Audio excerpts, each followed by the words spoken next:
લોકસભાની ચૂંટણીને લઈ સુરતમાં સરકારી કર્મચારીઓનું મતદાન આજરોજ કરવામાં આવ્યું હતું, જેમાં પોલીસ કર્મચારીઓ અને સરકારી કર્મચારીઓએ સવારથી મતદાન કરવા માટે લાંબી લાઈનો લગાવી હતી. સુરતના પોલીસ કર્મચારી અને સરકારી કર્મચારીઓ માટે આજરોજ મતદાન રાખવામાં આવ્યું હતું. આ મતદાનમાં પોલીસ કર્મચારી, હોમગાર્ડ, ટીઆરબીના જવાનો મતદાન કરવા વહેલી સવારથી પહોંચ્યા હતા. ખાસ કરીને આ મતદાન બેલેટ પેપર, પોસ્ટલ બેલેટથી મતદાન કરવામાં આવ્યું હતું. મતદાન કરવા માટે 900થી વધારે સરકારી કર્મચારીઓ જોડાયા હતા.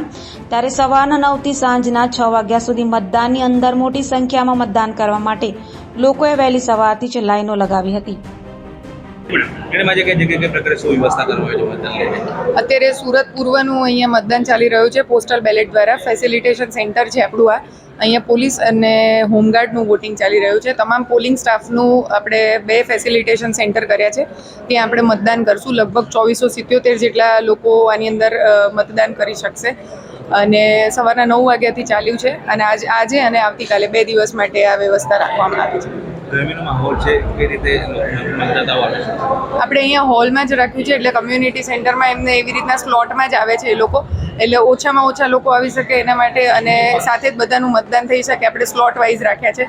સાથે પાણીની વ્યવસ્થા રાખેલી છે, બહાર શેડ જેવું છે. અહીંયા કોઈ એવી તડકાની કે એવી તકલીફ થાય એવું નથી.